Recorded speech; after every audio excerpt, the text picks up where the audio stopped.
I turned 67 in March, and I spent it alone at the counter of the Wagon Wheel Diner because my granddaughter had a dance recital and my daughter said maybe next year, and I understood. I did. Kids have recitals. That's what kids have. So when my daughter called on a Sunday and said, "Dad, come to the lake house Saturday, just family. I'll make the ribs you like," I did not think twice. I did not run it through any filter. I just felt my whole chest go warm for the first time in 11 months. I got there 40 minutes early, the way I always do, because my father taught me that a man who's late once is a man who might be late twice, and I never wanted to be that man. I had a bag of peaches from the stand on Route 9, Diane's favorite, my wife, gone 6 years now, and I still bought peaches like she was going to be there to slice them. I was halfway down the gravel drive toward the porch when a man came around the side of the boathouse and put his hand flat against my chest like he was stopping traffic. I'd never seen him before in my life. Coveralls, a landscaping cap, maybe 35. And he wasn't looking at me. He was looking past me, up toward the house, like he was checking who could see us. "Mr. Calloway, don't go up there." His voice came out low and fast, like a man reciting something he'd practiced in the truck. "There's people inside waiting on you. Get back in your car and drive to the gas station on 9 and wait for my call." I asked him who in God's name he was.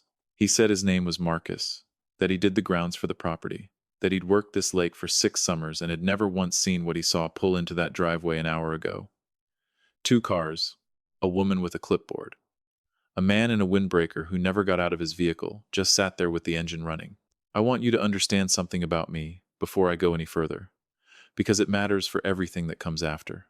For 31 years, I was a claims investigator for the state of Ohio, Workers' Compensation Division.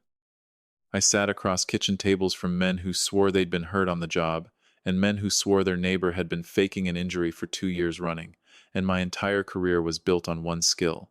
I could tell, within about 4 minutes, when somebody was lying to my face. I put 26 people in front of a fraud board in 3 decades. I was good at my job. I was careful. And I am telling you that when my own son-in-law texted me an invitation to a family dinner, I did not run a single one of my 31 years through my head. Hope doesn't ask your permission. It just walks in past everything you know. So I did something that still shames me a little to say out loud. I got back in my truck. But I didn't drive to any gas station. I parked it around the bend by the Whitfield mailbox, cut across the tree line on foot, and came up behind the tool shed at the edge of the property, close enough to see the porch through a gap in the cedars. My knees have not forgiven me for that crouch to this day. 6 minutes. That's all it was. 6 minutes hiding behind a shed with a bag of peaches going warm in my fist, an old man playing spy in his own family's backyard, feeling like the biggest fool in Trumbull County. Then a Buick came slow up the drive, no hurry to it at all, and a woman got out in a gray cardigan, holding a leather folder against her chest with both arms, the way you'd carry something you didn't want to drop. And right behind her, the man in the windbreaker finally stepped out of his car, and he had a badge clipped to his belt, and I understood in the pit of my stomach that this was not county sheriff. This was something else, something quieter and worse. My daughter came out onto the porch. Renee. 36 years old, my only child, the one who used to fall asleep on my chest when she was 2, and I'd walk her around the living room at 3 in the morning singing anything I could remember the words to. She was wearing lipstick. Nobody wears lipstick to serve ribs to their father. She came down the steps and hugged the woman in the cardigan like they were old friends, and she pointed toward the driveway, toward the exact spot where my truck should have been parked. And the man in the windbreaker walked out there and looked up and down the road the way you look for something you were told would be there. And then my son-in-law, Trent, came out onto the porch with a dish towel over his shoulder, like he'd been in the middle of drying a pan, like this was any Saturday at all. And he stood next to my daughter and put his hands in his pockets and took them out again and put them back in. And even from behind that shed, with my heart going like a hammer against a pipe, I could read that boy's whole body. He never looked up the road. Not once. Everybody else looked up the road, waiting on an old man who wasn't coming. Trent looked at his shoes. I stayed behind that shed for almost 40 minutes after the cars pulled away, and I want to tell you the thing I have never told a living soul, not even my sister in Akron. I took my phone out twice, and I got as far as my daughter's name in my contacts twice, because some fool animal part of a father sits in the dirt behind a shed and watches his own child plan something terrible against him and still believes it must be a misunderstanding. Let me just call her. Let me get this straightened out. I put the phone away both times. I don't fully know why. Maybe some part of me already understood that if I called and heard her voice sound normal, something in me would break in a way I wouldn't come back from. Marcus found me an hour later sitting in my truck by the Whitfield mailbox with the engine off and my hands still shaking on the wheel. He knocked on the glass gentle, like you'd knock for a spooked horse. He told me what he knew, which wasn't much. Only that he'd overheard enough on the dock 2 days running to understand it was bad, and that his own grandmother had been through something with a guardian, a word he said like it tasted wrong in his mouth, down in Portage County, and he wasn't going to stand there and watch it happen twice. I want to stop right here, because if you are listening to this tonight and you have a parent, or you are one, you need to understand what almost happened to me on a Saturday afternoon over a plate of ribs. Nobody was going to arrest me. There was no crime committed. None at all. Under Ohio law, if two people sign a sworn statement saying an older adult is a danger to himself, and a licensed physician backs it, that person can be taken in for what they call an involuntary hold. 72 hours. You don't get a lawyer for that. You don't get a hearing. You get a bed, a wristband, and somebody asking you gently whether you know what day it is. And 72 hours is exactly enough time to file emergency guardianship paperwork with a judge who's never laid eyes on you. No handcuffs, no headline, just a woman with a folder and an old man in a driveway and a form that changes the rest of his life. That's how it actually happens, not with violence.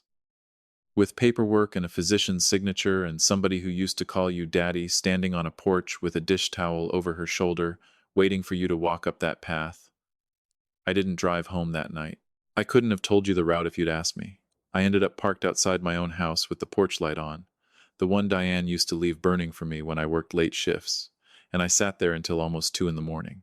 I want to be honest about what I felt, because it wasn't rage, not yet. It was something colder. It was a man watching somebody use his own toolbox against him. Now let me tell you what I handed over, because I handed it over myself, every piece of it, and I'd bet good money that everyone listening to this has done at least one of these things without thinking twice. 4 years ago I had a stroke. Not a bad one, thank God, but bad enough that I was in a rehab facility for 6 weeks relearning how to grip a fork properly. And right in the middle of that, the state came after some back taxes from a rental property Diane and I had bought in '02. Trent sat by my rehab bed with a folder and said, "Pop, just sign this. Let me handle it. You don't need this stress right now." Durable power of attorney. 2 pages. I signed it with a pen that had a hospital logo printed on the side, and I never once thought about it again. Never revoked it, because that's the whole point of the word durable. It survives you not thinking about it. It survives you forgetting it exists.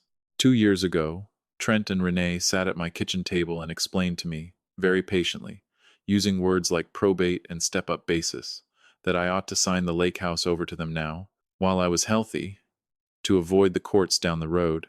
Avoid the fees, avoid the headache for everybody. You'll still use it every summer, Pop, it's just paper. I signed the deed over for $1. And last year, they told me the split-level house I'd lived in for 38 years had too many stairs for a man my age, and wasn't it wonderful that a 1-story unit had opened up in that new senior community off Route 5? The one with the walking path and the little library nook. It's just paper. 31 years I sat across from people trying to talk somebody out of what was rightfully theirs, and I said the very same 3 words to myself every single time. It's just paper. It's just my daughter. And there's one more thing, and it's the one that still keeps me up nights, because I didn't understand what it meant until a courtroom in July made it plain as day. Back in the spring, I went to refinance a small loan on my truck, and the bank pulled my credit, and sitting right there on the report was a business line of credit for $42,000, taken out under Trent's accounting practice, with my personal guarantee attached. My signature. Dated the 9th of January.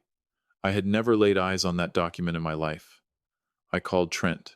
He said it was a clerical mix-up at the bank, something his partner had filled out wrong, he'd get it straightened out. 6 weeks went by.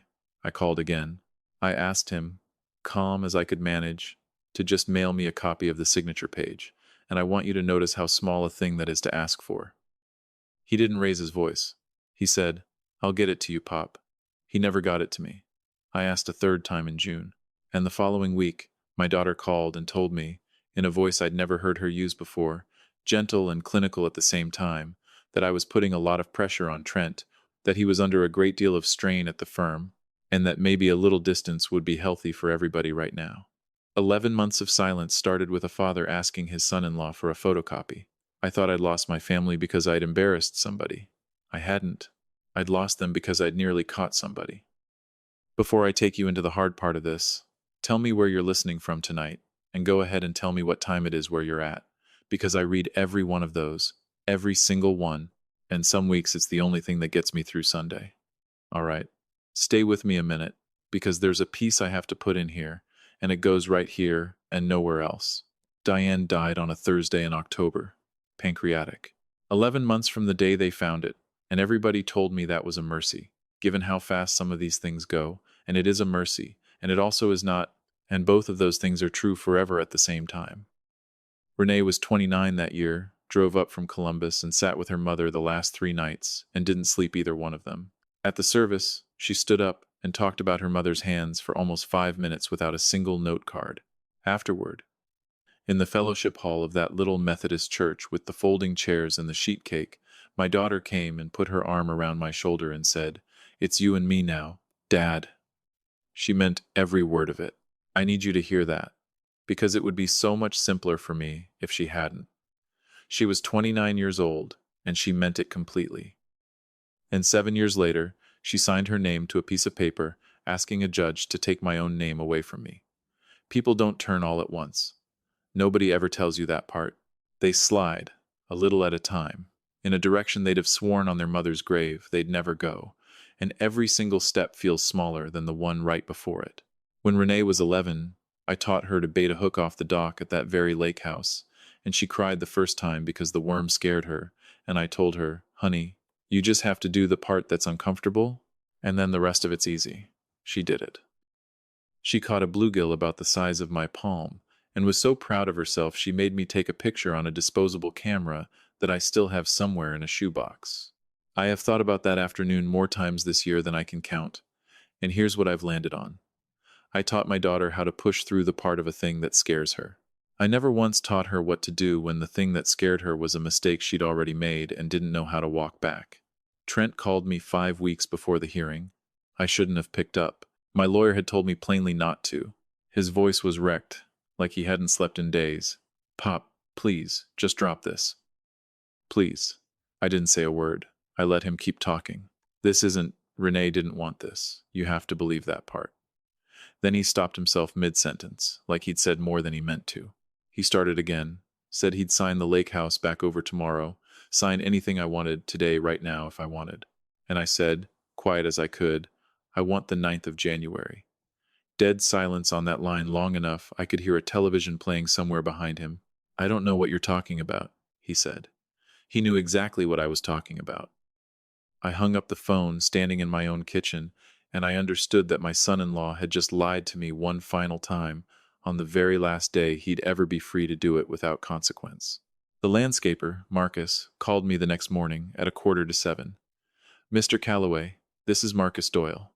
I need to say some things fast before I lose my nerve." I sat down at my table.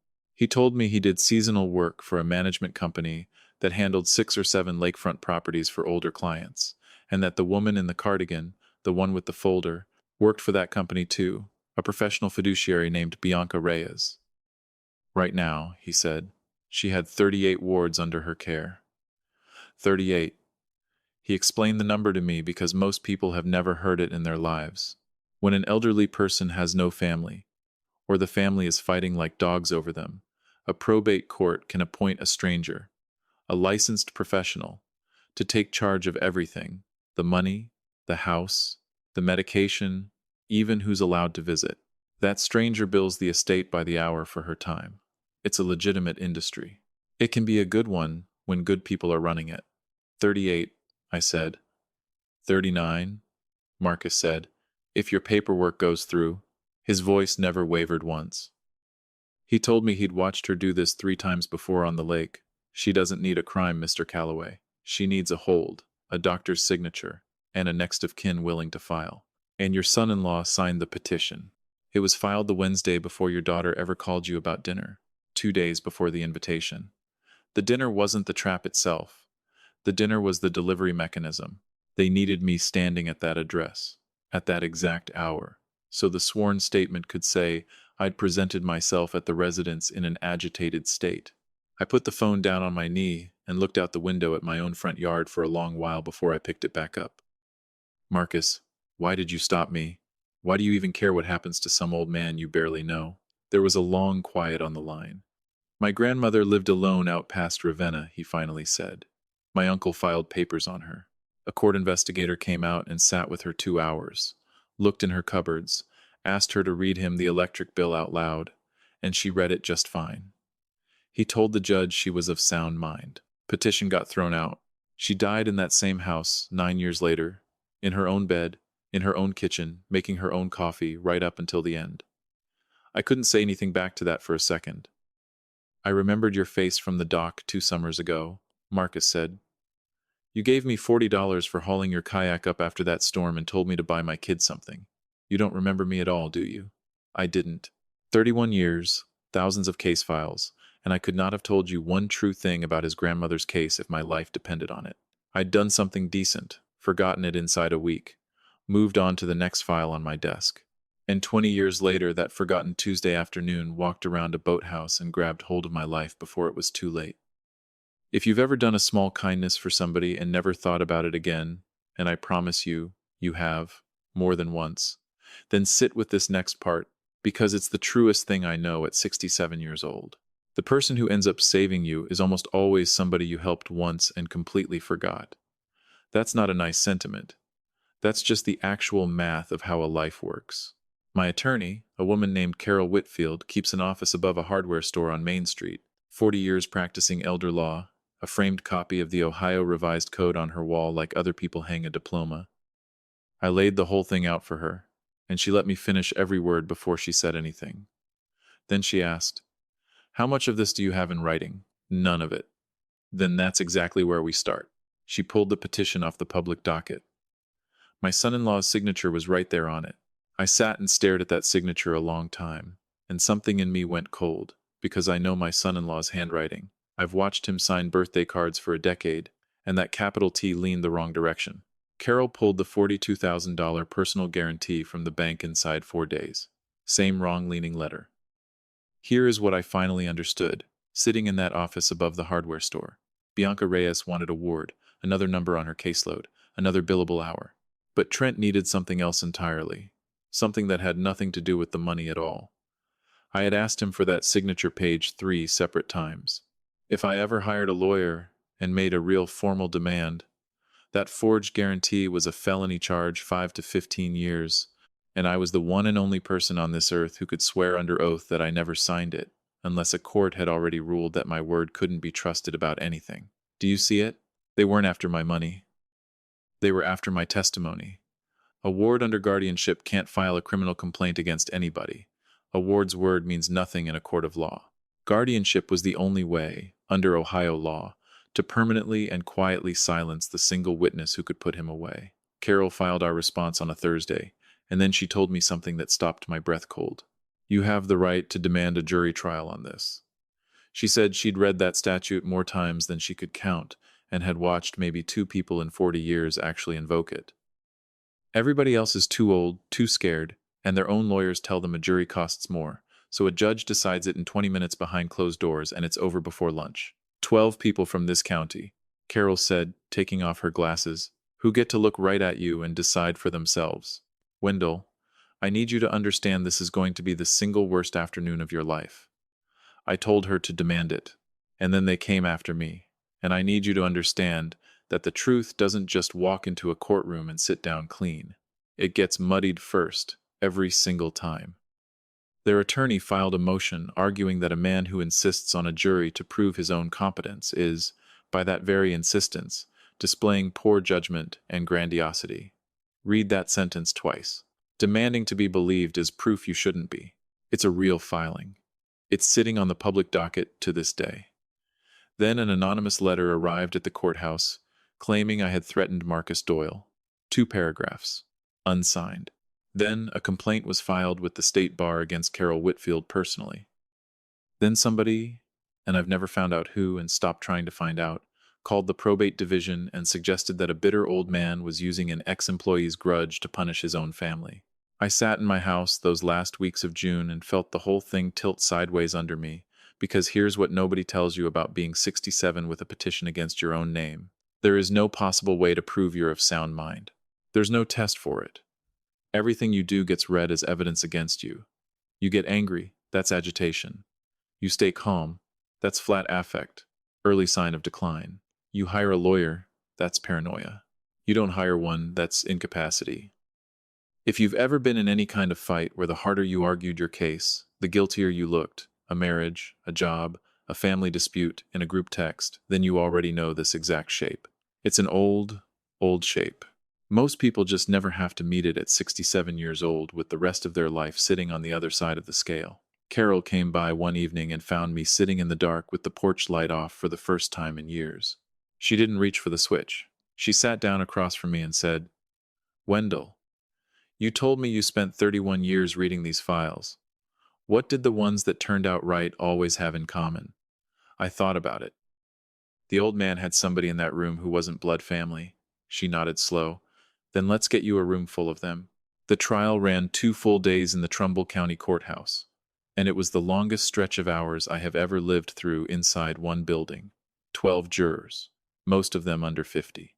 Trent sat at the petitioner's table in a suit that hung off him wrong, like he'd lost 15 pounds since the last time he'd worn it, and I looked at my son-in-law's neck and thought, he hasn't been eating either. Renee sat beside him, spine straight, hands folded in her lap like she'd practiced the posture in a mirror. And I sat at the other table understanding, the way nobody prepares you to understand, that in a guardianship proceeding you are not the plaintiff, and you are not the defendant. You're the subject.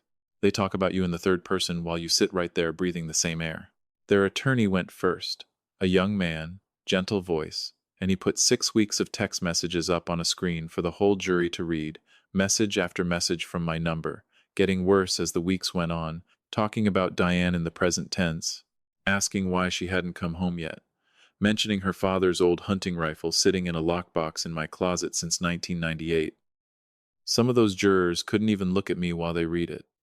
I sat there and watched 12 strangers absorb a stranger's grief written in my name. Then they called me to the stand. 2 hours and change.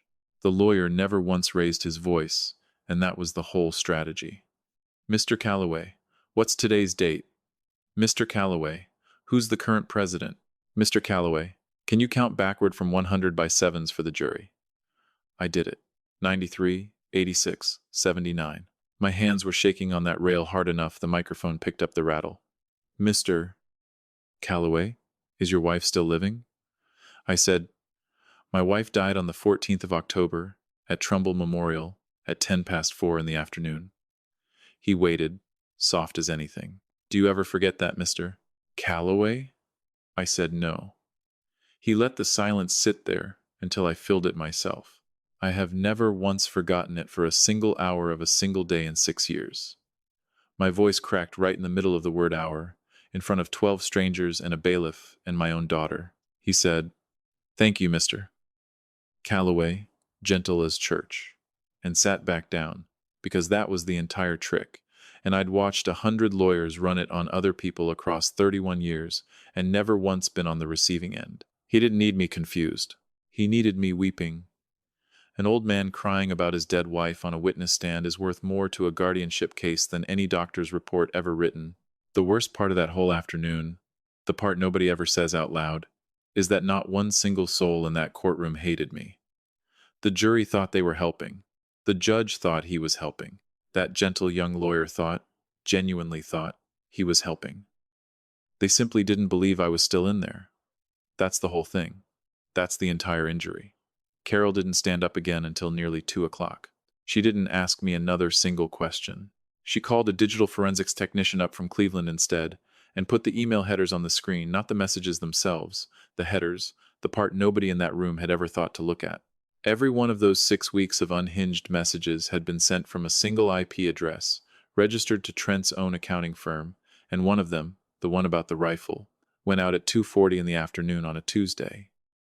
Then Carol put up a second document, a sign-in sheet from the Trumbull VA outpatient clinic, Wendell Calloway.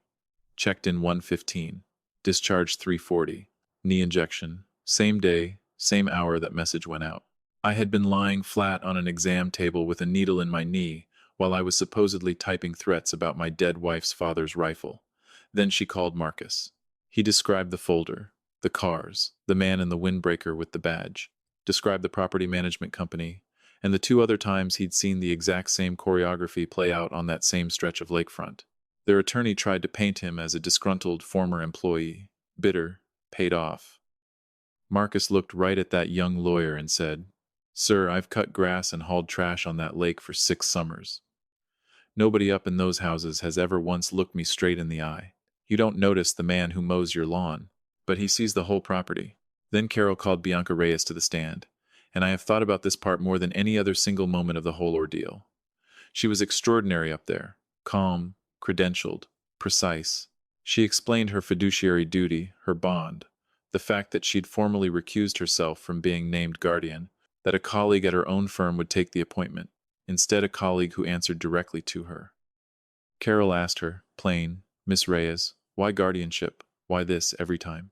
And Bianca Reyes looked off toward the window for a long moment before she answered. "Because I was 19 years old," she said, "in a courthouse hallway in Mahoning County with a bad radiator, and nobody would look at me either." Her voice never wavered 1 degree the whole time she told it. Her mother had early onset dementia. She'd quit community college to care for her 2 years straight.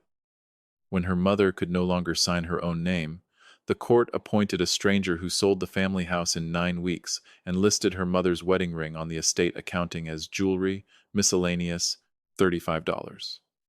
She tried to be heard in that hallway, and a man with a briefcase told her she had no legal standing whatsoever. "I have never once let myself be nobody again," she said, and folded her hands. Carol let that breathe a long time, maybe 10 seconds, before she asked her next question, quiet as anything. "Miss Reyes, how many of your 38 current wards have living children?" "I'd have to check the files." "Most of them, I believe." "And how many of those children petitioned the court to be named guardian instead of you?" Bianca Reyes looked down at her own hands for the first time in 40 minutes on that stand. "Most of them," she said again. And Carol said the one truly cruel thing she allowed herself in that entire trial, quiet as a held breath. "So you became the man with the briefcase." Their attorney was on his feet objecting before she'd even finished, and the judge sustained it and told the jury to disregard the statement, and every single person in that room understood that not one of them ever would. I sat there and did an arithmetic in my head I have not been able to stop doing since. That case in Mahoning County had never been mine. I actually went and checked the old records. But it could have been. 31 years, over 1,000 reports filed, and I couldn't name you 5 of the people I'd written about. I couldn't tell you what became of their houses. I filed my reports and drove home and ate my dinner. I don't believe I ever wrote a report like the one that hurt her family. I hope to God I didn't. That's not the same thing as knowing I didn't, and I'm too old now to pretend otherwise. She was not a monster. That's the thing I need you to sit with, because it's the reason I still don't sleep easy some nights. She was a 19-year-old girl who bathed her own mother for 2 years and was told to her face that she was nobody. And she went out and got hold of the one thing in this country that isn't nobody, which is a pen with legal authority behind it. And then she used that pen 38 times over. Carol sat down, then stood right back up. "One more witness, Your Honor. Trenton Vaughn." My son-in-law walked up to that stand like a man wading into cold water. Carol was gentle with him, and that gentleness is what finally broke the whole thing open. She asked him about a bluegill caught off a dock in a summer he was probably too young to even remember firsthand. Asked if he recalled his own father-in-law teaching Renee to bait a hook that same dock. He said yes. Had to say it 4 times before it came out clean. Then Carol put 2 documents side by side on the screen. On the left, my signature off my marriage license from 1979, my tax returns, the original lake house deed. On the right, the $42,000 personal guarantee dated January 9th. "Mr. Vaughn," she said, "whose hand wrote this signature?" Nothing. 15 full seconds. I counted every one. The judge leaned forward slow and said, "Son, you need to answer the question." And my son-in-law looked down at the floor of that courtroom and said, "Mine." Nobody in that room breathed for a second. You could feel it move through all 12 of those jurors like a light switching on, room by room through a dark house. It had never been about greed. Not really. Not about the house or my pension or anything I owned. He'd been trying to make certain the one witness who could ever put him behind bars would never again be allowed to testify about a single thing. Renee turned her head and looked at her own husband, and I have never in my life seen a face do what her face did in that moment. She hadn't known he'd say it. She'd built 5 different plans in her head, and not one of them contained that word. Trent sat there in a suit that no longer fit him and started to cry, the way a man cries when he's been carrying something heavy for years and finally sets it down on the ground. And here is the part nobody in that courtroom would ever forgive me for admitting. I wanted to walk up there. 67 years old, 3 feet from 12 strangers, everything already on the record, and every part of me that has ever been anything at all, wanted to cross that floor and put my hand on the back of my son-in-law's neck, the way you would a boy who'd just fallen off his bike. I sat still. That is the single hardest thing I have ever done in my life, and I did it with both hands flat on a wooden table, and nobody in that room even noticed it happen. The jury was out 55 minutes. They came back and found Wendell Ray Calloway of sound mind, fully capable of managing his own person and his own estate. The judge dismissed the petition with prejudice, voided the $1 transfer of the lake house on grounds of undue influence, and revoked the durable power of attorney I'd signed in a rehab facility with a hospital pen. Then he took off his glasses and asked Carol whether it was true this fiduciary currently held 38 wards in the state of Ohio. She said yes. He turned to his clerk and said, "Get me the presiding judge of the probate division on the phone today." That single phone call is the only part of this whole year that actually matters in the end, because 38 people never once got a jury of their own. They were old and tired, and their own attorneys told them a trial would cost too much, and a judge decided each of their lives in 20 minutes flat.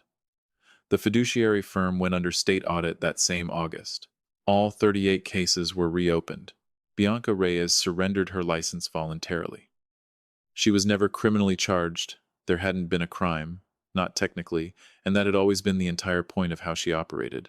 But she can never be appointed guardian again anywhere in the state of Ohio.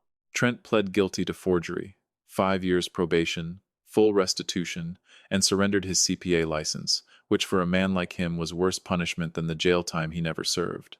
He's 42 now, keeps the books for a feed store outside Warren. He wrote me a letter in November, 4 pages, and I've read it twice through. No excuses in it anywhere, which is how I know it was real. I haven't written back yet. I will. I don't know when. I won't sit here and tell you I've forgiven the whole of it, because I haven't, and any man who tells you he forgave something like this inside a year is selling you something. But I keep that letter in the desk drawer where the power of attorney used to live. I asked the court for one thing when it was all finished. I asked to be appointed a volunteer visitor on the reopened cases. No pay, too old to be anybody's employee, and too stubborn to be anybody's client. They said yes. So last Tuesday I sat in a living room out past Gerard with a legal pad on my knee, across from a woman named Opal Mercer, 84 years old, who cannot tell you what year it is to save her life. I asked her all of it. The date, the president, backward from 100 by 7s. She couldn't manage a bit of it. And then she looked at me with those pale, milky eyes and said, "Mister, I don't know what day it is, but I know they took my husband's recliner out of this house. And not one soul asked me first." I wrote that sentence down word for word in my report, and in 31 years of filing them, I have never once written a better one. It took somebody trying to erase me off the page to finally teach me how to listen properly. Here's what I know now, that I didn't know back on that porch with a bag of peaches going warm in my hand.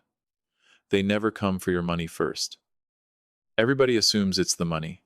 They come for your standing, your credibility, your right to be believed about your own life, because once that's taken from you, the money is only a formality left to clean up. So is the house. So is who gets to decide where you sleep and who's allowed through your front door, and whether anybody has to tell you what pills you're swallowing.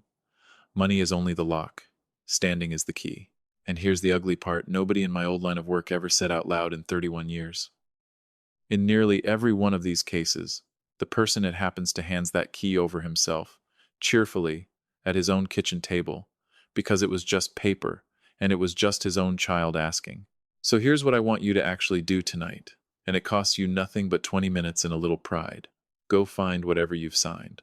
Dig the power of attorney out of whatever drawer it's living in. If you can't find it, that tells you something all by itself. Somebody else already has it. If you signed 1 year's back during a hospital stay or a rough patch and haven't thought about it since, call an attorney this week and revoke it and sign a fresh one. It'll cost you less than a set of new tires. Then sit down and write out every single person who currently has access to your email, your bank accounts, your phone. Read that list out loud to yourself. Ask when you last actually spoke to each name on it. And here's the question I want you sitting with tonight, the one that still keeps me up some nights out here by the lake. It isn't who's stealing from me. It's this: who's holding a key to my life that I handed over myself and never once thought to take back. Because that's the only way it ever gets in the door. You hand it over on a good day, at your own kitchen table, to somebody you love with your whole heart. Before I let you go tonight, I want to hear it from you, and I mean that, because this one splits a room every single time I tell it.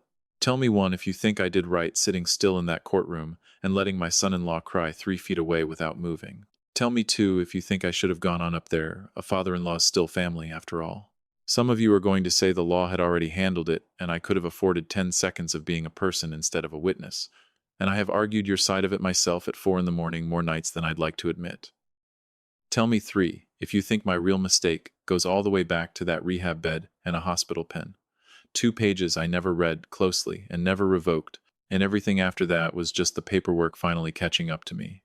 Number 3 is the one that keeps me up. And go on and tell me where you're listening from tonight and what time it is right where you're sitting, because it's a strange, good thing knowing this is playing in somebody's kitchen in Ohio at midnight and on somebody's dashboard in Arizona at supper time and in a truck cab somewhere it's already gone dark. And if you've ever been talked about like you weren't sitting right there in the room, I want you to say so plainly. Don't dress it up for anybody. Somebody scrolling past your comment tonight has never once heard another person say that particular thing out loud before. If this one stayed with you, stay a while longer and subscribe, because it's just me and these stories and a comment section that keeps me more honest than I probably deserve. Thank you for spending this hour with an old man. Go find out what you've signed. And go be kind to somebody today who won't remember it tomorrow, because somebody will remember it for you 20 years down the road, right when you need it most. The key that opens a door is never the lock itself. It's the trust behind it.